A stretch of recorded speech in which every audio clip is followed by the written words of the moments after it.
Namaste, welcome. I hope this video finds you well.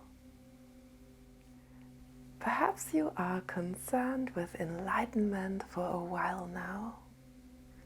Or perhaps you're tuning in for the first time today. Regardless, enlightenment or awakening can sometimes seem a very complex phenomenon. Although in truth, it is very simple and most natural. But I thought today, why not try and gain some clarity together?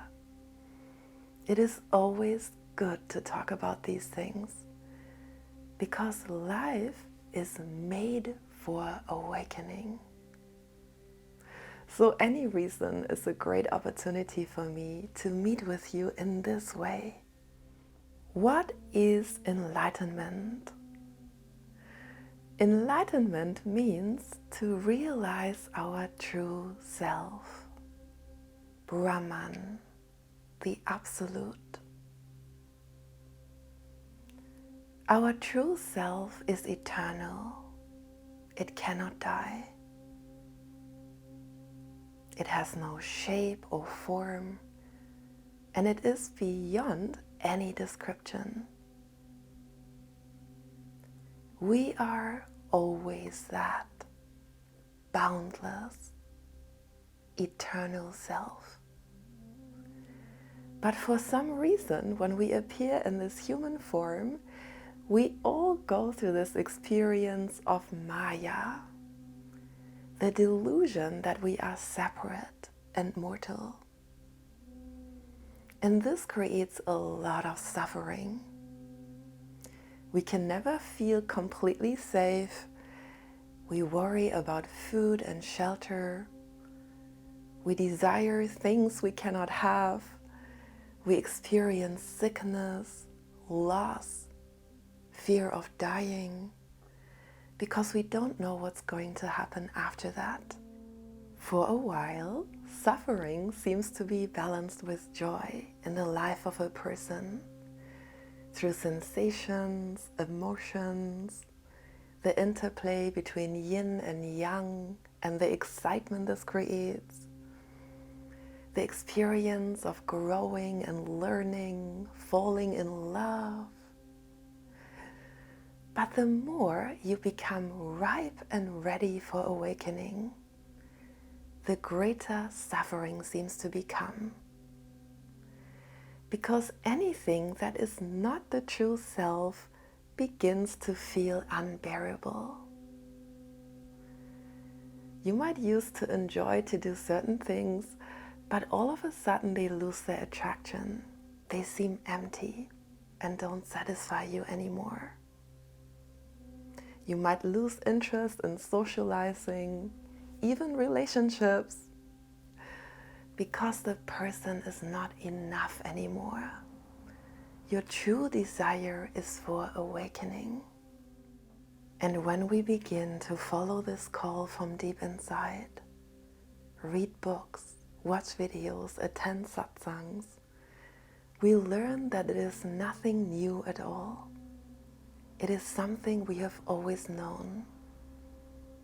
Because we always are the self. We only imagined to be separate. Perhaps the self rejoices so much in realizing its own nature that it creates this illusion of separation.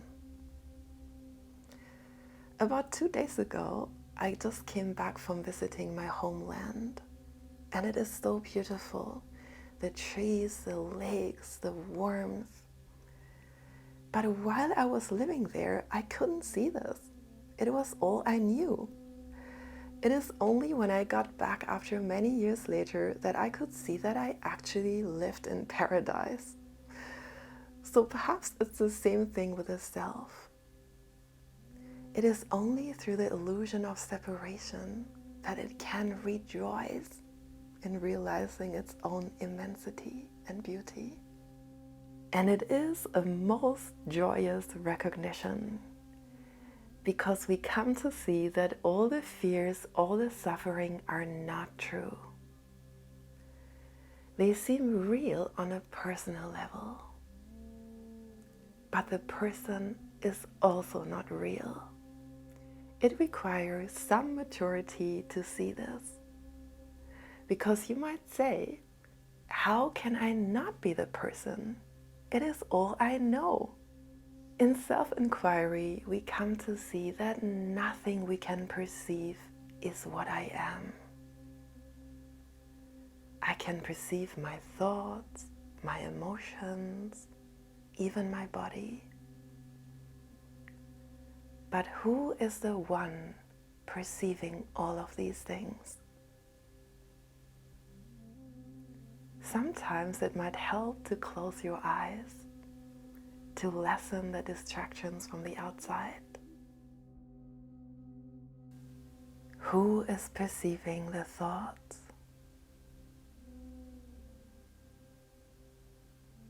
The emotions? The breath?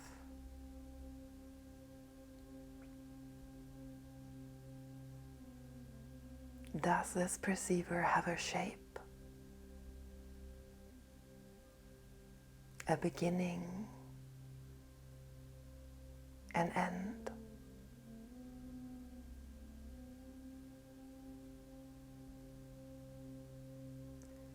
If you find it hard to move outside of this body, you're most likely looking from the mind. But the mind cannot perceive eternity. We need to let it go too. It is not what you are. What happens when we do not define anything? Let go of all the things we learned and believed to be true, and look with fresh eyes.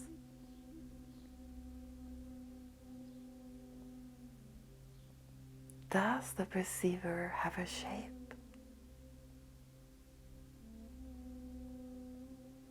Or is it not more like space? Everything appears inside of it. The breath moving in and out, up and down. The body sitting here. What qualities does this perceiving have? It's quiet, peaceful, calm. There's no problems here or trouble. Simply perceiving.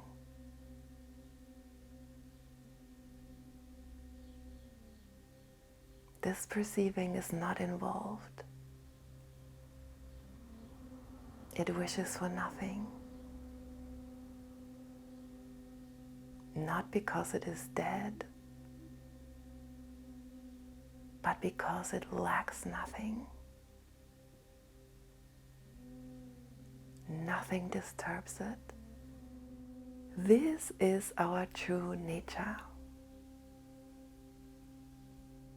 Each time we use a word to describe it, it can only point to one aspect of it, because ultimately it is beyond any description.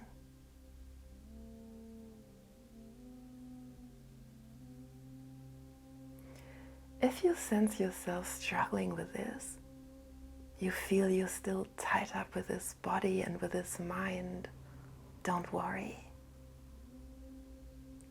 Simply taking the time to sit in this way and turn your attention here is enough. It already creates openness and lightness and plants a seed for further inquiry. We will all come to see beyond mental understanding but as indisputable reality that all is well.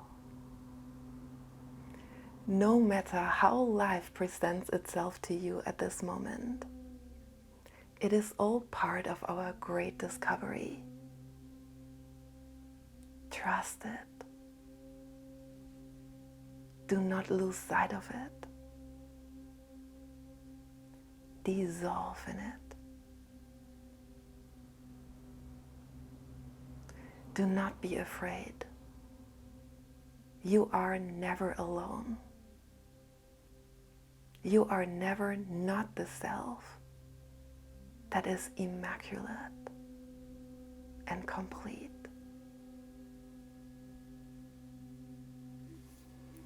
Om Shanti, Shanti, Shanti.